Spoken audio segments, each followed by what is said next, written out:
Hello and welcome to today's Read Aloud series. And continuing on from last time, we're going to be reading Richard Yates' Revolutionary Road, and we'll be taking on chapter 2. We're going to be having a little bit of vocabulary building too, so words that seem come across as difficult to understand. Chapter 2. Okay, so I'm sort of recovering from a little bout of illness. So maybe if I sound nasal or something, just bear with me. Chapter 2. Franklin Wheeler was among the few who bucked the current. He did so with apologetic slowness and with what he hoped was dignity, making his way in sidling steps down the aisle towards the stage door, saying, excuse me," nodding and smiling to several faces he knew, carrying one hand in his pocket to conceal and dry the knuckles he had sucked and beaten throughout the play. He was neat and solid, a few days less than 30 years old, with closely cut black hair and the kind of unemphatic good looks that an advertising photographer might use to portray the discerning consumer of well-made but inexpensive merchandise. In parentheses, why pay more? But for all its lack of structural distinction, his face did have an unusual mobility. He was able to suggest wholly different personalities with each flickering change of expression. Smiling, he was a man who knew perfectly well that the failure of an amateur play was nothing much to worry about. A kindly, witty man who would have exactly the right words of comfort for his wife backstage. But in the intervals between his smiles when he shouldered her head through the crowd, and you could see the faint chronic fever of bewilderment in his eyes, it seemed more that he himself was in need of comforting. The trouble was that all afternoon in the city, stultified at what he liked to call the dullest job you can possibly imagine. So let's know what stultified is referring to. Let's see, purple.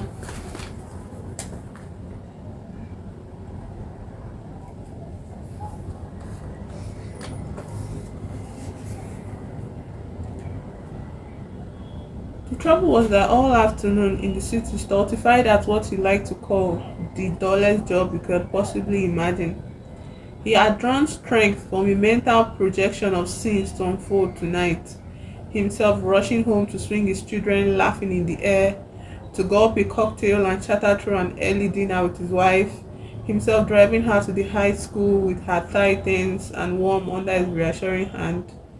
In parentheses, if only I weren't so nervous, Frank. Himself sitting spellbound in pride and then rising to join a thunderous ovation as the curtain fell. Himself glowing and disheveled, pushing his way through jubilant backstage crowds to claim her first tearful kiss. Was it really good, darling? Was it really good? And then the two of them stopping for a drink in the admiring company of Shep and Millie Campbell, holding hands under the table while they talked it all out. Nowhere in these plans had he foreseen the weight and shock of reality. Nothing had warned him that he might be overwhelmed by the swaying, shining vision of a girl he hadn't seen in years, a girl whose every glance and gesture could make his throat fill up with longing. Wouldn't you like to be loved by me? And that then before his very eyes she would dissolve and change into the graceless, suffering creature whose existence he tried every day of his life to deny, but whom he knew as well and as painfully as he knew himself, a gaunt, constricted woman whose red eyes flashed reproach, whose first smile in the curtain call was as homely as his own sore feet, his own damp climbing underwear, and his own sour smell. At the door, he paused to withdraw and examine the pink blotched hand from his pocket, half expecting to find it torn to a pulp of blood and gristle. Then, pulling his coat straight, he went through the door and up the steps into a high dusty chamber filled with the raw glare and deep shadows cast by naked light bulbs, where the laurel players ablaze with cosmetics stood talking to their sallow visitors in nervous, widely spaced groups of two and three around the floor. She wasn't there. No, I mean seriously, somebody was saying. Could you hear me or not? And somebody else said, well, hell, it was a lot of fun anyway. The director, in a scanty cluster of his New York friends, was pulling hungrily on a cigarette and shaking his head. Shep Campbell, peppered with sweat, still holding his Tommy gun but clearly himself again, was standing near the curtain rope with his free arm around his small rumpled wife, and they were both demonstrating their decision to laugh the whole thing off. Frank! Billy Campbell had waved and risen on tiptoe to shout his name through cupped hands, as if pretending that the crowd were thicker and noisier than it really was. Frank, we'll see you in April later, okay? For a drink? Fine, he called back.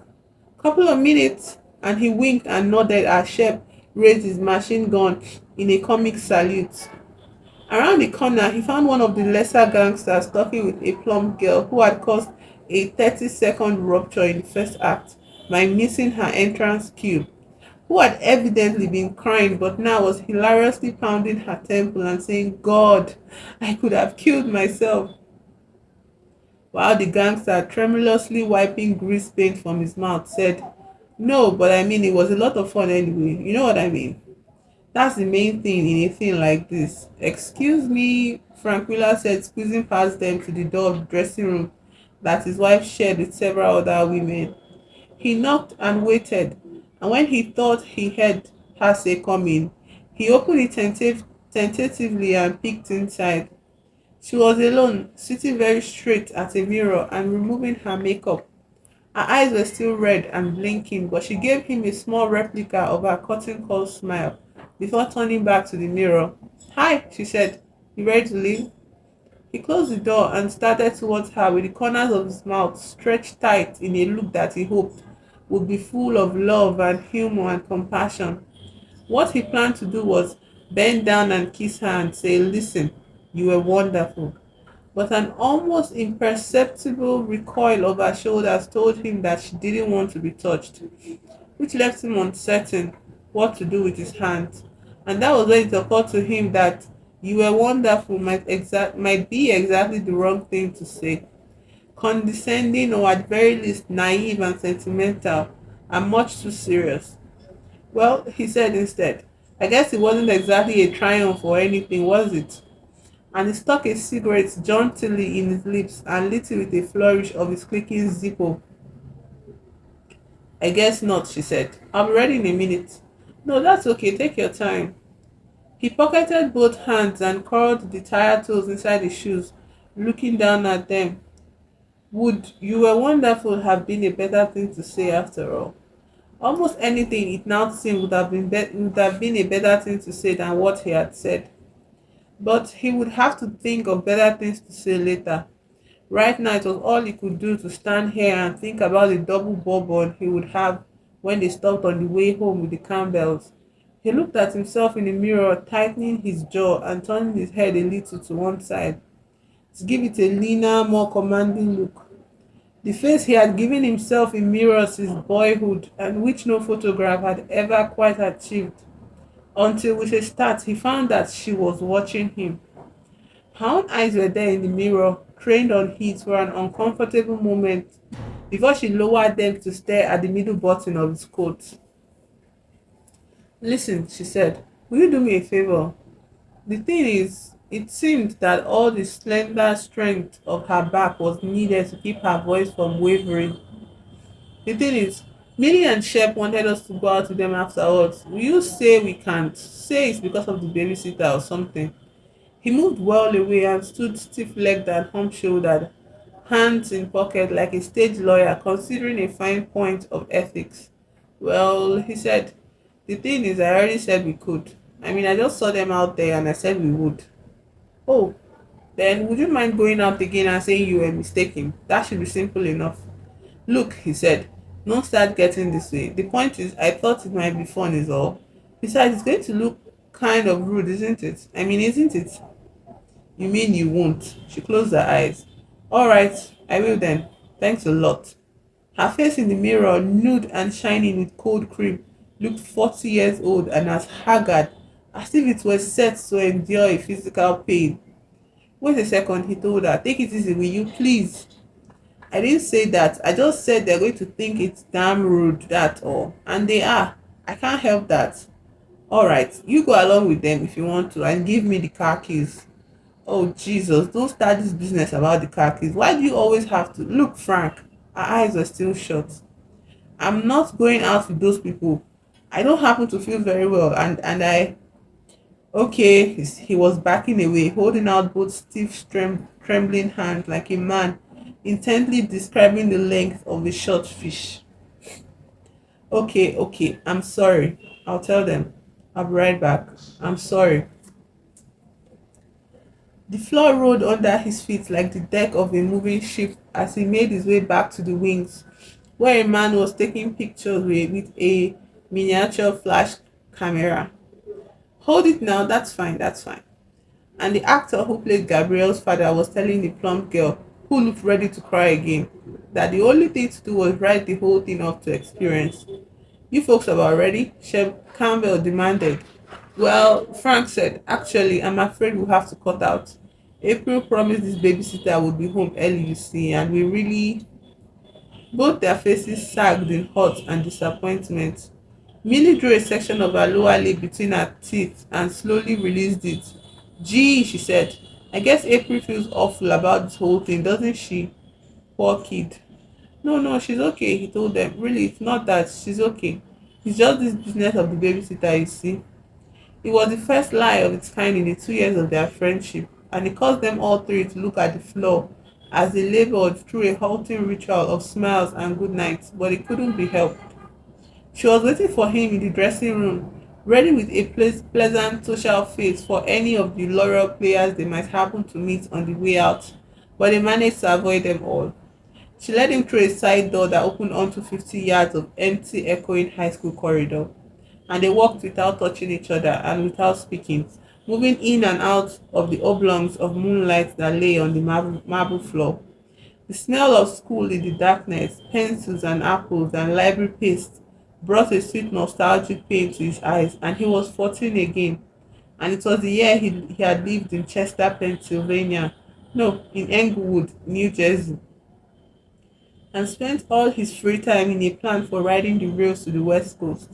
He had traced several alternate routes on a railroad map. He had rehearsed many times the way he would handle himself, politely but with fist fights if necessary, in the hobo jungles along the way, and he had chosen all the items of his wardrobe from the window of an army and navy store: leather jackets and pants, an army type khaki shirt with shoulder tabs, high cut work shoes with steel caps at heel and toe, an old felt hat of his father's which could be made to fit with a wad of newspaper folded into its sweatband, would lend the right note of honest poverty to the outfit, and he could take whatever else he needed in his Boy Scout knapsack, artfully reinforced with adhesive tape to conceal the Boy Scout emblem.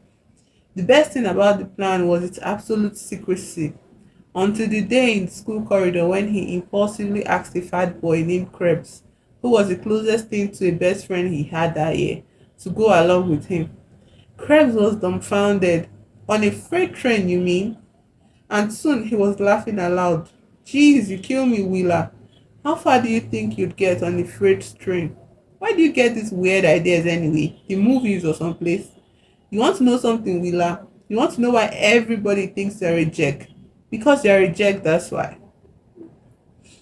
Walking out through the same smells and looking at the pale shape of April's profile as she walked beside him, he allowed his rising sense of poignancy to encompass her as well, and the sadness of her own childhood. He wasn't often able to do this, for most of her memories were crisply told and hard to sentimentalize. I always knew nobody cared about me, and I always let everybody know I knew it. But the school smell made him think of one particular time she had told about, a morning in country day when a menstrual flow of unusual suddenness and volume had taken her by surprise in the middle of a class. At first, I just sat there, she had told him. That was the stupid thing, and then it was too late. and he thought of how she must have lurched from her desk and run from the room with a red stain the size of a maple leaf on the seat of her white linen skirt, while 30 boys and girls looked up in dumb surprise. How she must have fled down the corridor in a nightmarish silence, past the doors of other murmuring classrooms, spilling books and picking them up and running again, leaving a tidy, well spaced trail of blood drops on the floor.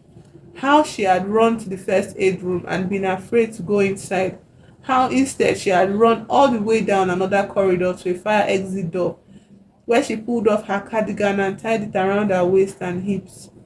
How then, hearing or imagining the approach of footsteps in her wake, she had pushed through to the sunny lawn outside and set off for home, walking not too quickly and with her head high, so that anyone happening to glance from any of the 100 windows would think her on some perfectly normal errand from school, wearing her sweater in a perfectly normal way. Her face must have looked exactly the way it did now as they opened this other fire exit door and walked out across this other school grounds, not many miles from Rye, and her way of walking must have been similar too. He had hoped she would sit close to him in the car. He wanted to hold her shoulders while he drove, but she made herself very small and pressed against the passenger's door, turning away to watch the passing lights and shadows of the road. This caused his eyes to grow round and his mouth solemn as he steered and shifted gears until finally, licking his lips, he thought of something to say. You know something? You are the only person in that whole play. No kidding, April. I mean it. All right, she said. Thank you. It's just that we never should have let you get mixed up in the damn thing, is all. With his free hand, he opened his collar, both to cool his neck and to find reassurance in the grown up, sophisticated feel of the silk tie and Oxford shirt. I'd just like to get my hands on that, what's his name, that's all, that director. It wasn't his fault. Well, the whole pack of them then, God knows they all stank. The whole point is we should have known better in the first place. I should have known better is what it amounts to. You never would have joined the damn group if the Campbells and I hadn't talked you into it. Remember when we first heard about it and you said they'll probably turn out to be a bunch of idiots? Well, I should have listened to you, that's all. Alright, could we sort of stop talking about it now? Sure, we will. He tried to pat her tie, but it was out of reach across the white seat. Sure, we will. I just don't want you feeling bad about it, that's all. With a confident, fluid grace, he steered the car out of the bouncing side road and onto the hard, clean straightaway of Route 12, feeling that his attitude was on solid ground at last. A refreshing wind rushed in to ruffle his short hair and cool his brains, and he began to see the fiasco of the Laurel players in its true perspective. It simply wasn't worth feeling bad about. Intelligent, thinking people could take things like this in their stride, just as they took the larger absurdities of deadly dull jobs in the city and deadly dull homes in the suburbs. Economic circumstance might force you to live in this environment, but the important thing was to keep from being contaminated. The important thing always was to remember who you were. And now, as it often did, in the effort to remember who he was, his mind went back to the first few years after the war and to a crumbling block of Bethune Street. In that part of New York where the gentle western edge of the village flakes off into silent waterfront warehouses, where the salt breeze of evening and the deep river horns of night enrich the air with a promise of voyages. In his very early 20s, wearing the proud mantles of veteran and intellectual as bravely as he wore his carefully aged tweed jacket and washed out khakis, he had owned one of three keys to a one-room apartment on that street.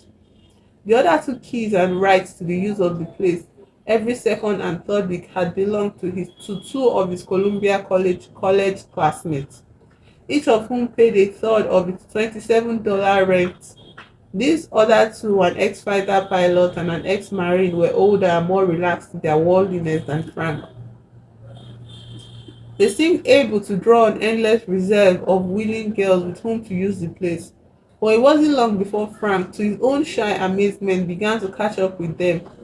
That was a time of wondrously rapid catching up in many ways, of dizzily mounting self-confidence. The solitary tracer of railroad maps had never hopped his freight, but it had begun to seem unlikely that any Krebs would ever call him a jerk again. The army had taken him at 18, had thrust him into the final spring offensive of the war in Germany, and had given him a confused but exhilarating tour of Europe for another year before it set him free. And life since then had carried him from strength to strength. Loose strands of his character, the very traits that had kept him dreaming and lonely among schoolboys and later among soldiers, these seemed suddenly to have coalesced into a substantial and attractive whole. For the first time in his life, he was admired, and the fact that girls could actually want to go to bed with him was only slightly more remarkable than his other concurrent discovery that men, and intelligent men at that, could actually want to listen to him talk. His marks at school were seldom better than average, but there was nothing average about his performance in the beery all-night talks that had begun to form around him. Talks that would often end in a general murmur of agreement, accompanied by a significant tapping of temples.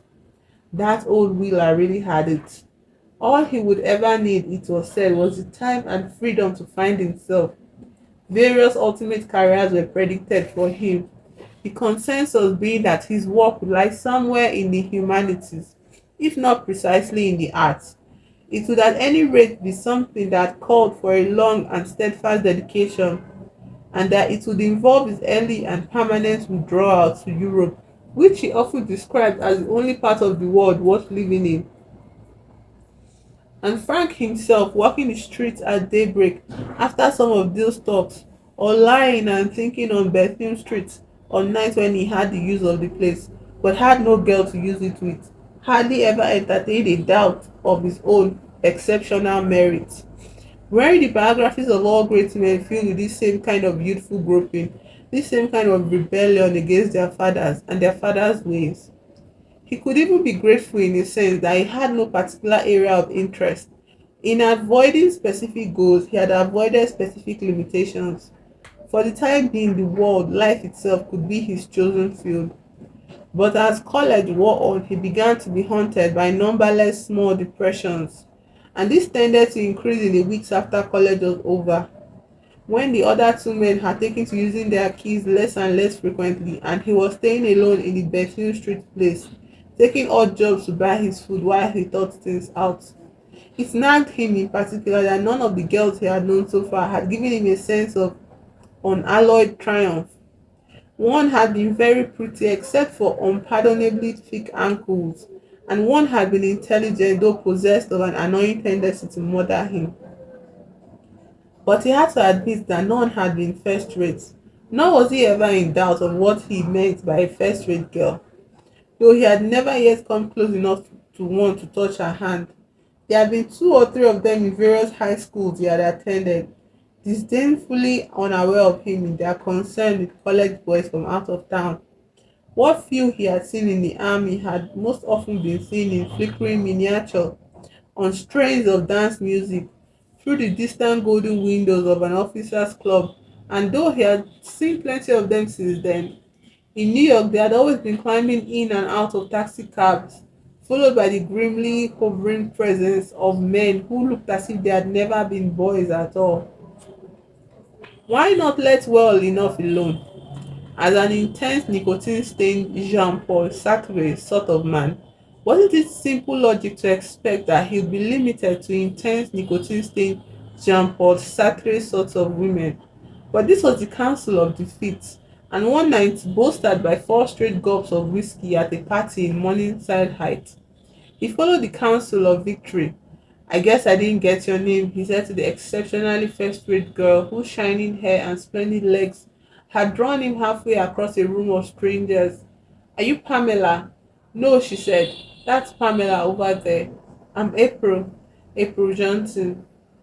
Within 5 minutes, he found he could make April Johnson laugh, and that he could not only hold the steady attention of her wide grey eyes, but could make their pupils dart up and down and around in little arcs while he talked to her, as if the very shape and texture of his face were matters of absorbing interest. "What do you do?" "I'm a longshoreman." "No, I mean really. I mean really too. and he would have showed her his palms to prove it if he hadn't been afraid she could tell the difference between calluses and blisters.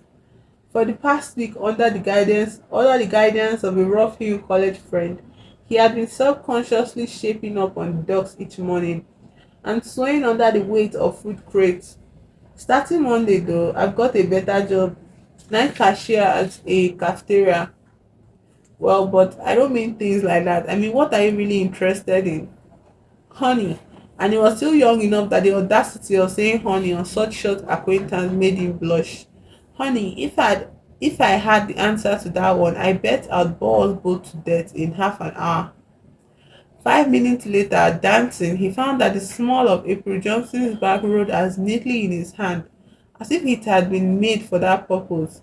And a week after that, almost to the day, she was lying miraculously nude beside him in the first blue light of the day on Bethune Street, drawing her delicate forefinger down his face from brow to chin and whispering, "It's true, Frank, I mean it. You're the most interesting person I've ever met." Because it's just not what he was saying now, allowing the blue lit needle of the speedometer to tremble up through 60 for the final mile of highway. They were almost home. They would have a few drinks and maybe she would cry a little. It would do her good. And then they would laugh about it and shut themselves in the bedroom and take off their clothes, and in the moonlight her plump little breast would nod and sway and point at him. And there wasn't any reason why it couldn't be like the old days. I mean, it's bad enough having to live among all these damn little suburban types. And I'm including the Campbells in that, let's be honest.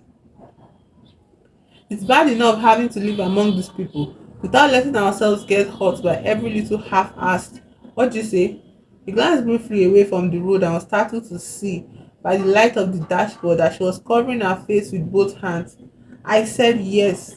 All right, Frank. Could you just please stop talking now before you drive me crazy? He slowed down quickly and brought the car to a sandy halt on the shoulder of the road, cutting the engine and the lights. Then he slid across the seat and tried to take her in his arms.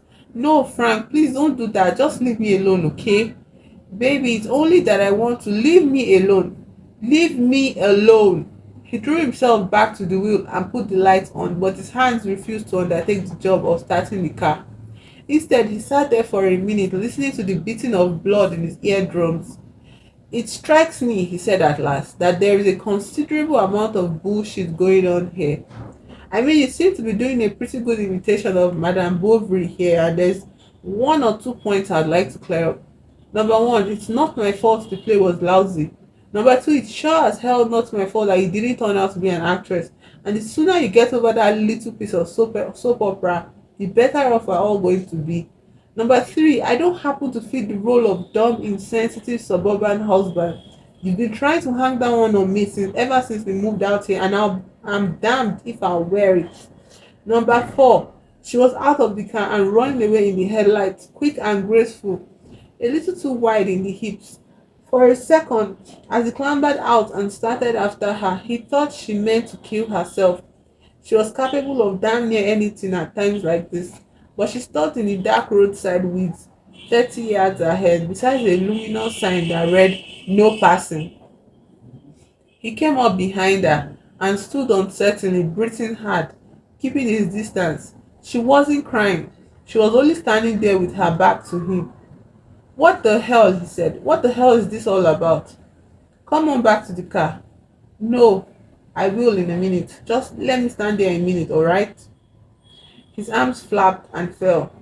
Then, as the sound and light of an approaching car came up behind him, he put one hand in his pocket and assumed a conversational slouch for the sake of appearances.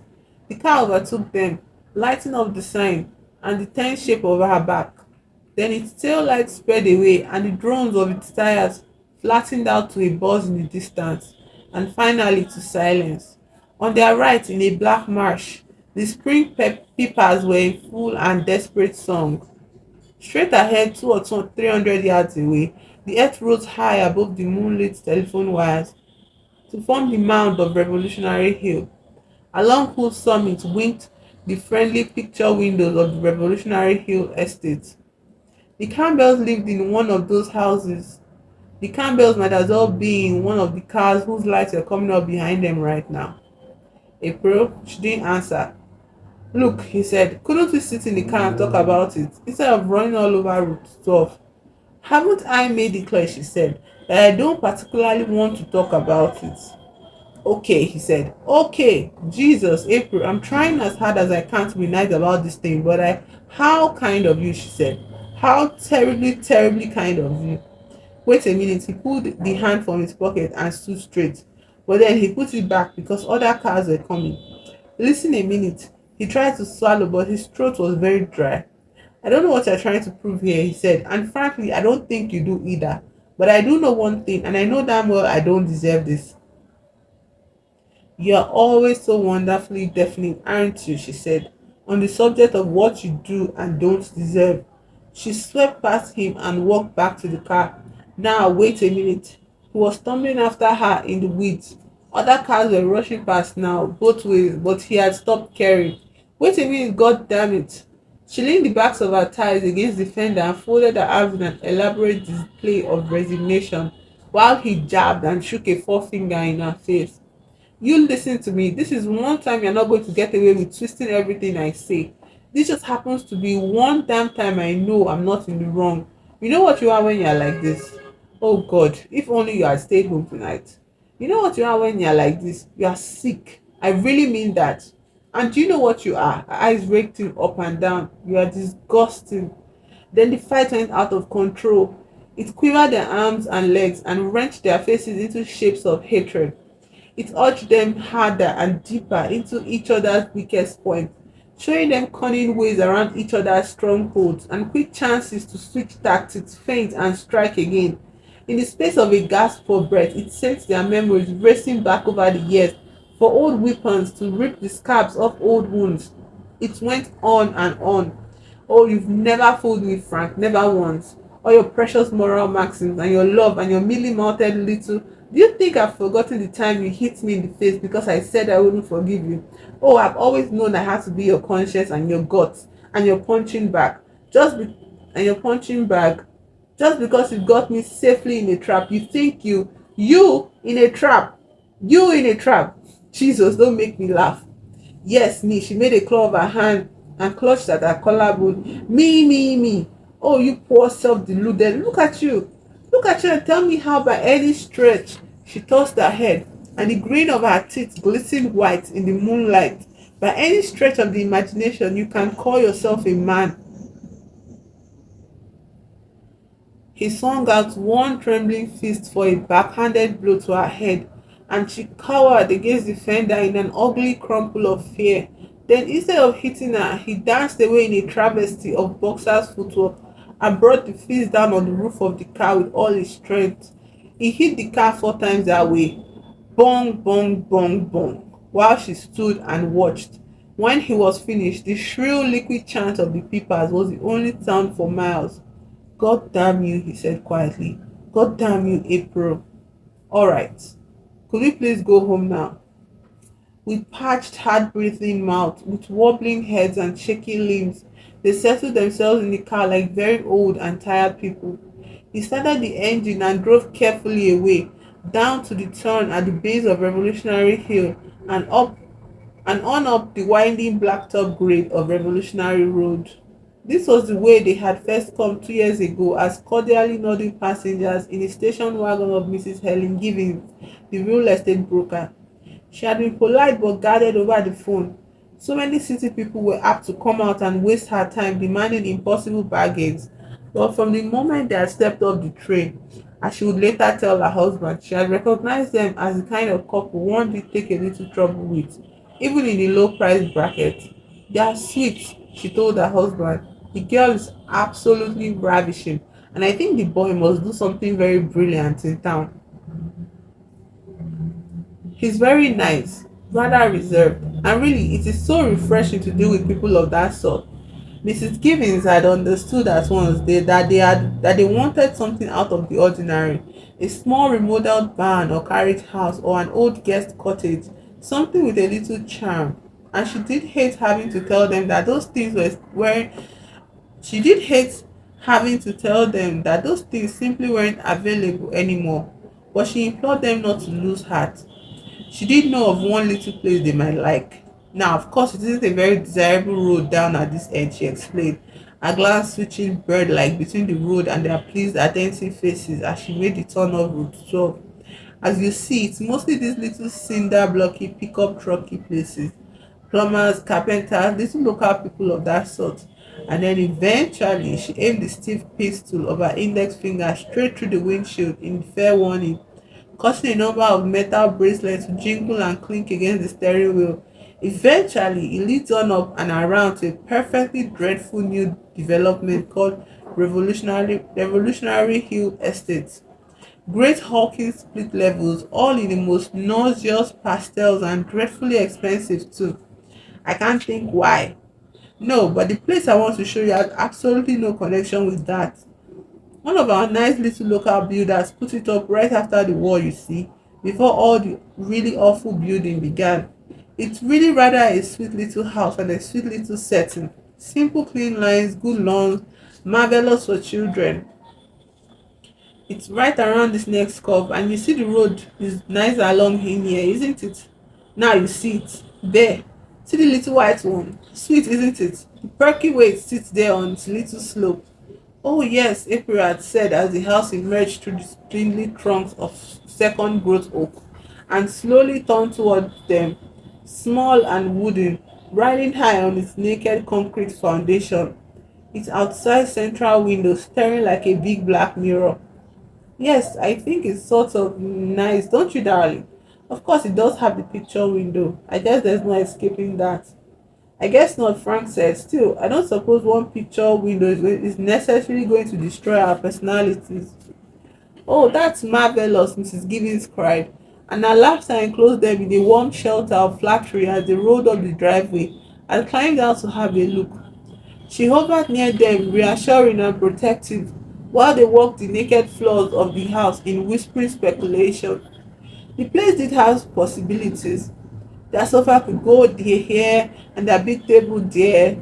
Their solid wall of books would take the course of the picture window. A sparse, skillful arrangement of furniture would counteract the prim, suburban look of this too symmetrical living room. On the other hand, the very symmetry of the place was undeniably appealing. The fact that all its corners made right angles, that each of its floorboards lay straight and true, that its doors hung in perfect balance and closed without scraping in efficient clicks. Enjoying the light heft and feel of these doorknobs, they could fancy themselves at home here. Inspecting the flawless bathroom, they could sense the pleasure of steaming in its ample tub. They could see their children running barefoot down this hallway, free of mildew and splinters and cockroaches and grits. It did have possibilities. The gathering disorder of their lives might still be sorted out and made to fit these rooms, among these trees. And what if it did take time? Who could be frightened in as wide and bright, as clean and quiet a house as this? Now, I like this phrase.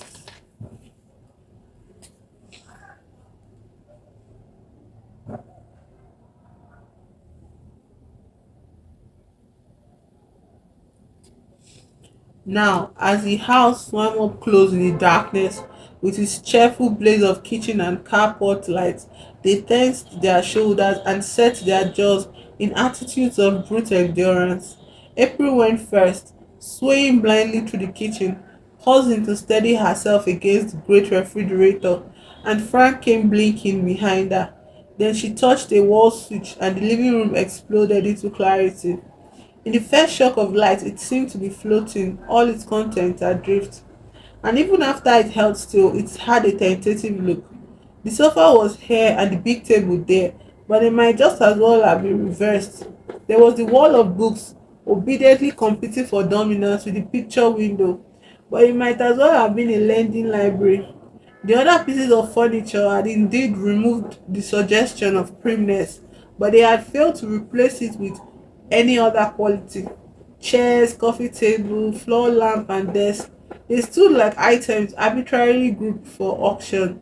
Only one corner of the room showed signs of pleasant human congress. Carpet worn, cushions dented, ashtrays full, and this was the alcove they had established with reluctance less than 6 months ago. The province of the television set. Why not? Don't we really owe it to the kids? Besides, it's silly to go on being snobbish about television. Miss Lundquist, the babysitter, had fallen asleep on the sofa and lay hidden beneath its back. Now she rose abruptly into view as she sat up, squinting and trying to smile, her false teeth clacking and her hands fumbling at the pins of her loosened white hair. "Mommy," came a high, wide awake voice from the children's room down the hall. It was Jennifer, the 6-year-old. "Mommy, was it a good play?" Frank took two wrong turns in driving Mrs. Lundquist home. Mrs. Lundquist, lurching against the door and dashboard, tried to cover her fear by smiling fixedly in the darkness. She thought he was drunk, and all the way back alone, he rode with one hand pressed to his mouth. He was doing his best to reconstruct the quarrel in his mind, but it was hopeless. He couldn't even tell whether he was angry or contrite, whether it was forgiveness he wanted or the power to forgive. His throat was still raw from shouting, and his hands still throbbed from hitting the car. He remembered that part well enough. But his only other memory was of the high-shouldered way she had stood in the curtain call, with that false, vulnerable smile, and this made him weak with remorse. Of all the nights to have a fight, he had to hold the wheel tight in both hands because the road lights were blurring and swimming in his eyes. The house was dark, and the sight of it as he drove up, a long milky shape in the greater darkness of trees and sky, made him think of death. He padded quickly through the kitchen and living room and went down the hall on careful tiptoe, past the children's room and into the bedroom, where he softly shut the door behind him. "April, listen," he whispered. Stripping off his coat, he went to the dim bed and sat slumped on its edge in a classic pose of contrition. "Please listen. I won't touch you. I just want to say there isn't anything to say except I'm sorry." This was going to be a bad one. It was going to be the kind that went on for days. But at least they were here, alone and quiet in their own room, instead of shouting on the highway. At least the thing had passed into its second phase now. The long quiet aftermath that always before, however implausibly, had led to reconciliation. She wouldn't run away from him now. Nor was there any chance of his boiling into a rage again. They were both too tired. Early in his marriage, these numb periods had seemed even worse than the humiliating noise that set them off. Each time he would think, there can't be any dignified way out of it this time. But there always had been a way, dignified or not, discovered through the simple process of apologizing first and then waiting, trying not to think about it too much. By now, the feel of this attitude was as familiar as an unbecoming, comfortable old coat. He could wear it with a certain voluptuous ease, for it allowed him a total suspension of will and pride. "I don't know what happened back there," he said, "but whatever it was, believe me, I—" "April." Then his reaching hand discovered that the bed was empty. The long shape he had been talking to was a wad of thrown back covers and pillow. She had torn the bed apart. "April." He ran frightened to the empty bathroom and down the hall.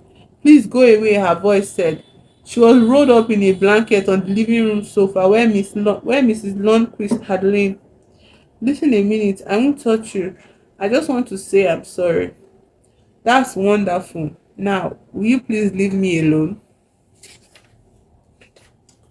Wow, chapter 2 was long. Oh, God. That is the end of chapter 2. How is it like? How is that for progression? Um, there's not much vocabulary gains today, and I will want to use my big dictionary. Like, this dictionary does not do anything for me. These webstars does not do anything. I don't know. So, but like the story is progressing really wonderfully, and I feel like instead of vocabulary gains, I feel like this time I would want to take note of um interesting phrases. There's a way this guy writes, this man writes. He writes so his writings are sort of poetic in a way. You know, there's like a whole meshing of um qualities. I'm not really familiar with all these things, but like um and there's the way he writes jumps from past to present, and he's jumping from there to make a comparison with how their lives are presently. Like he jumped from Frank's and April's early days, dating each other, to their present day where they can't stand to be around each other, you know and there's this phrase I kept: who could be frightened in as wide and bright, as clean and quiet house as this? As clean and quiet a house as this. Sounds a bit like a poem and all. Anyway, I don't have much to say. I just hope you had fun with this chapter like I did. I did have fun, but like the chapter was very long, very, very long. I am recovering from something that's like kind of illness, but it's okay. I'm happy I was able to like do this chapter. Mm. So thank you for being here with me, and I'll see you in the next video. Bye.